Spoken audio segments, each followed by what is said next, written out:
Speaker, I rise to register the Workers' Party's objection to this bill. As acknowledged by the Ministry, our existing law on contempt of court already protects the due administration of justice. The law is to be found in case law and has worked well thus far. I have seen no evidence of the law's inadequacy. While codification of the contempt laws is not of itself objectionable, there are several things abhorrent about this bill and the way it is being bulldozed through Parliament. The Workers' Party rejects the bill as we reject several of its key effects, such as 1. Unnecessarily lowering the threshold for what amounts to scandalizing the courts. 2. Muzzling discussion on pending court cases while giving the government immunity to say what it deems fit, however prejudicial. And 3. The potential utilization of the state machinery to intimidate Singaporeans who in good faith wish to discuss current affairs. Madam, in our view, and contrary to what the Minister asserts about protecting the common man, this bill will protect the ruling classes at the expense of ordinary citizens. My party colleagues will elaborate further on our objections. For my part, I will focus on 2 aspects. 1, the government's inaccurate characterization of the bill as largely business as usual.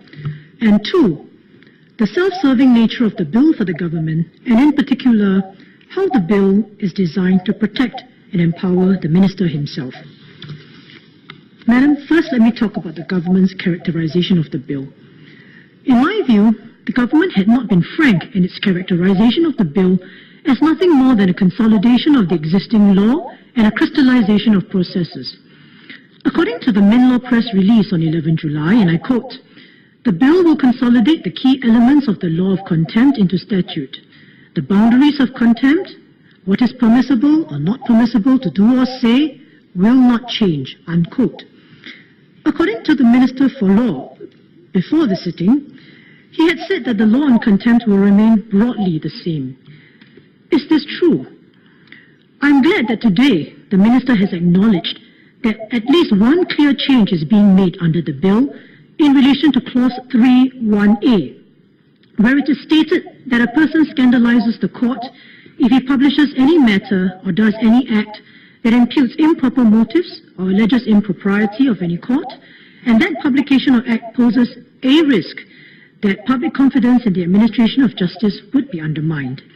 This is a clear change from the existing case law, which is that it is only contempt if such statement or act poses a real risk that the administration of justice will be undermined. The test of real risk has been explained by the Court of Appeal in the Aljunied case to mean that the risk must not be remote or fanciful. By changing the test to requiring the offending statement or act to carry just a risk that public confidence in the administration of justice will be undermined, the bill has lowered the bar for contempt of court. I have not read anything that says that the Court of Appeal or any court has recommended that it needs more protection in this regard. Thus, I'm wondering whether the Minister, in his own words, is chasing shadows.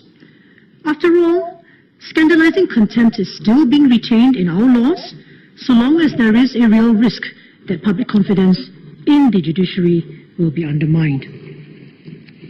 Madam, another significant change is the draconian enforcement muscle being given to the government. A new power is given to the Attorney General to issue a non-publication direction.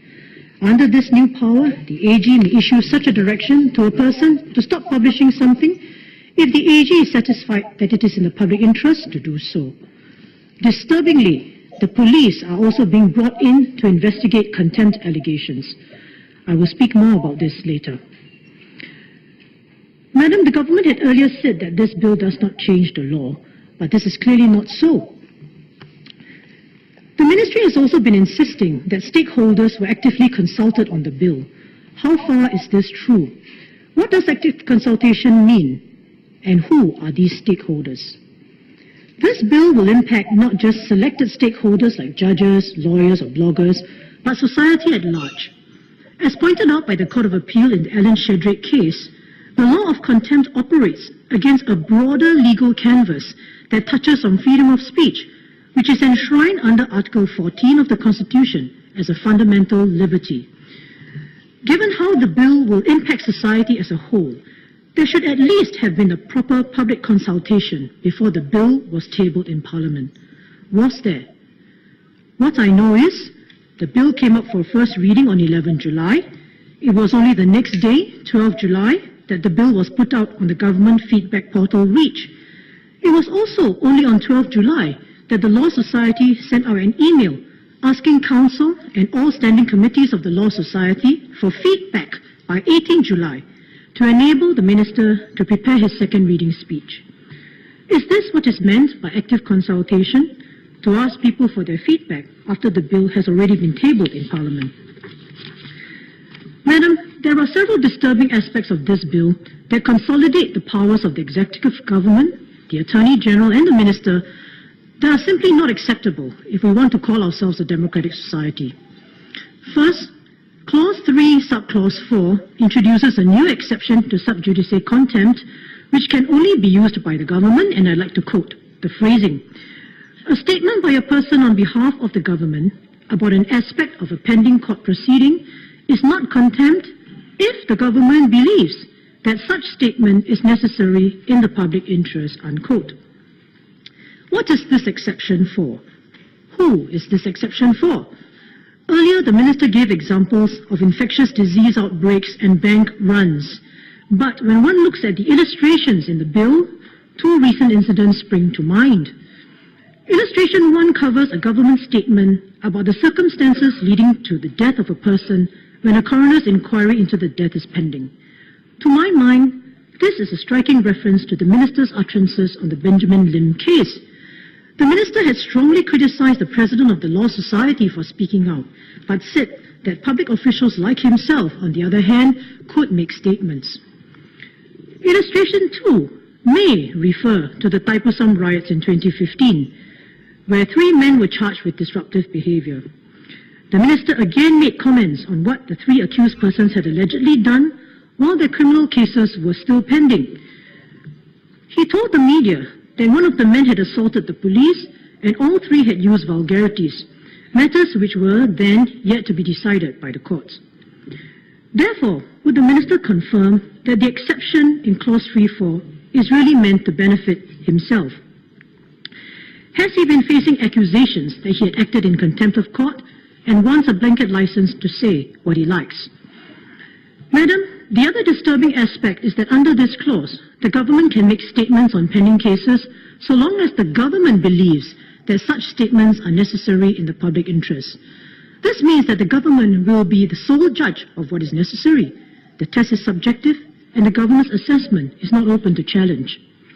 But the existing law is clear that the government is subject to the contempt of court laws. One of the only reported cases of sub judice contempt was in 1967. That case was brought by a student activist, Mr. Law Swee Sung, against the then Minister of the Interior and Defence, Dr. Goh Keng Swee. Dr. Goh had issued a press release after a student demonstration on 4th November 1966, and Mr. Lau unsuccessfully brought an application for contempt of court against Dr. Goh. Even though Mr. Lau's application was dismissed by the court, Justice Chor Singh was careful to state in his judgment that, and I quote, "It does not follow that a statement made or issued by a government minister can never constitute contempt of court, or that a government minister should never be punished for contempt of court.